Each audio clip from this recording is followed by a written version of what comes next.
I am John, and this is the A+ course. We'll be discussing the updated information you need for the A+ 900 series.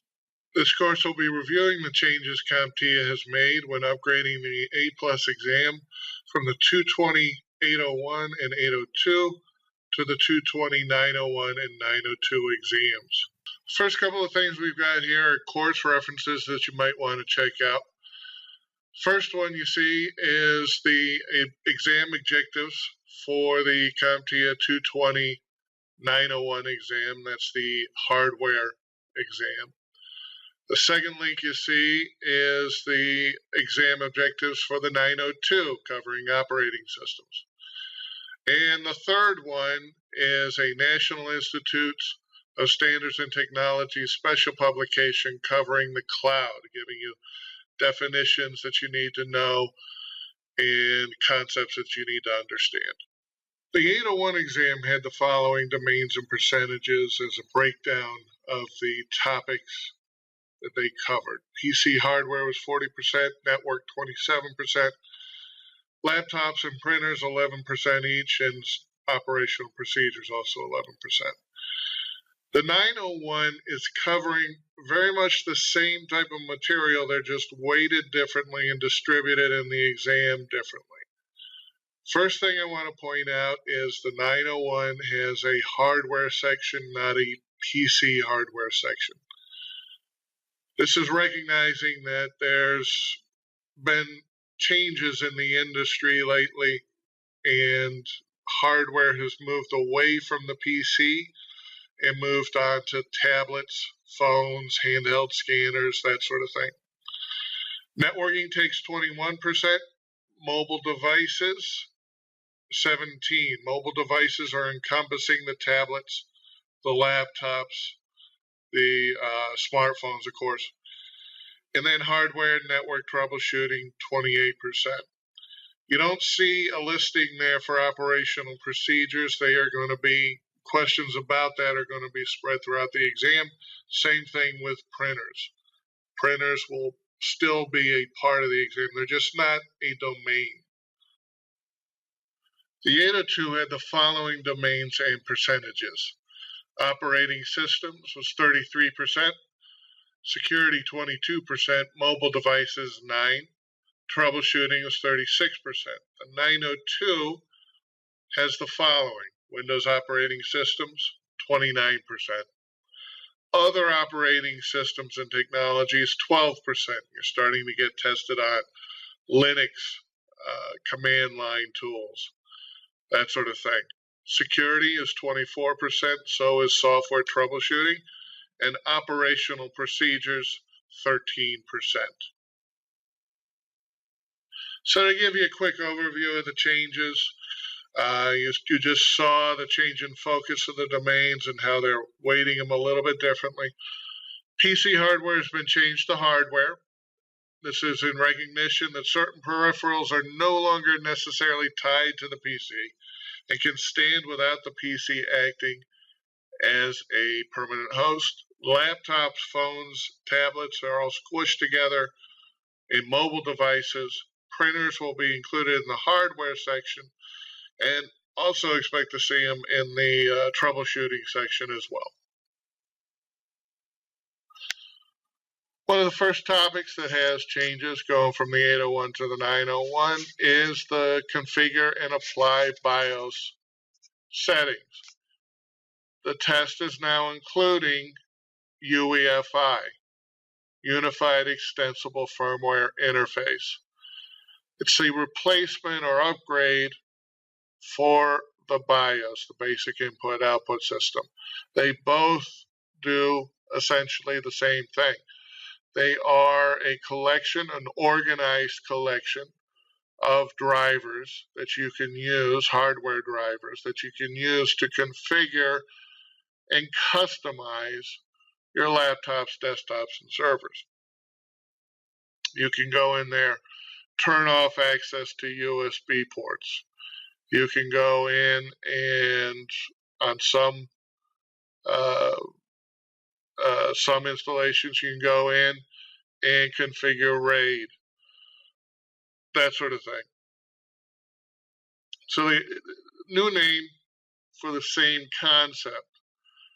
The reasoning behind the change, one of the first things you're going to notice actually is you're going to be able to move no longer just with the tab and arrow keys. You can use your mouse inside the BIOS, which is nice. But it's also a move to standardize the firmware interface, so there are not as many changes going from one manufacturer to another. So we're moving away from that proprietary model that the industry has been following since the beginning days. Feel free, obviously, to download and read the standard, which you can see at the link there, uefi.org. It is several thousand pages long. I'm not telling you to read it, but do skim it if you get the chance to get an idea of what some of those changes are. Okay, next section, we need to compare and contrast RAM.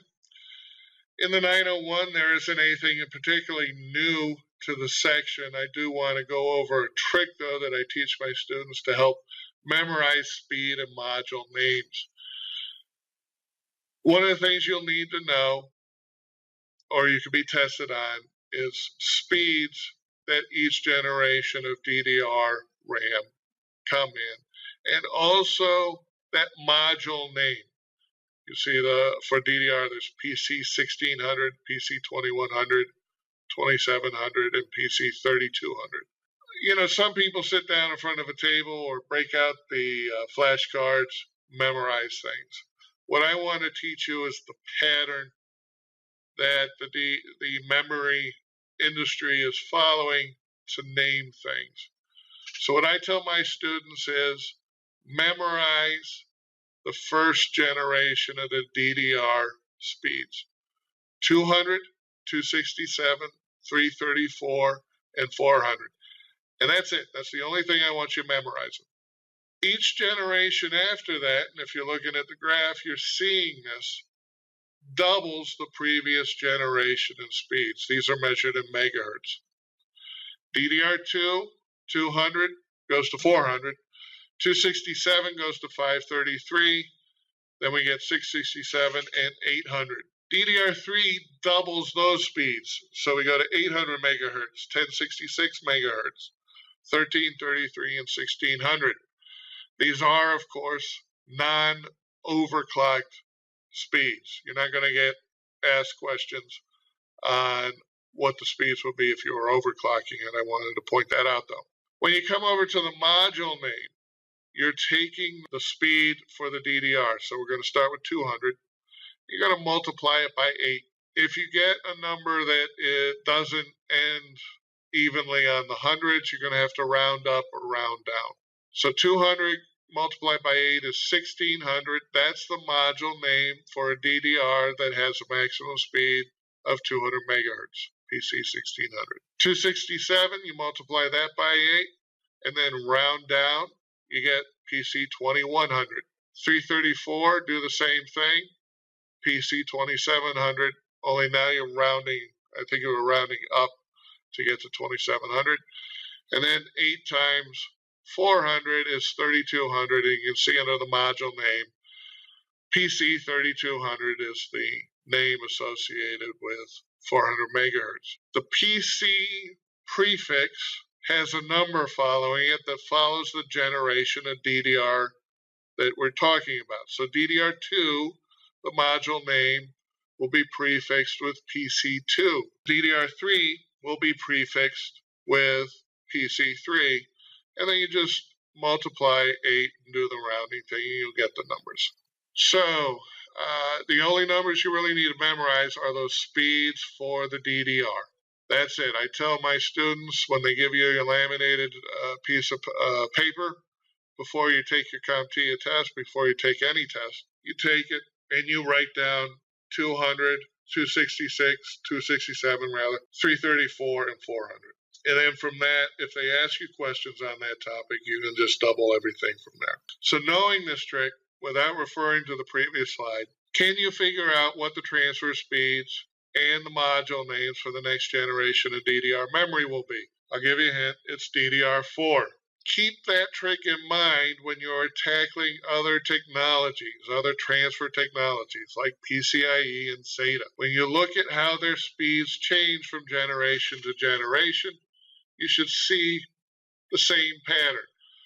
The exact doubling of speeds won't happen all the time, but it will happen enough that you'll have a leg up on memorizing transfer speeds and performance.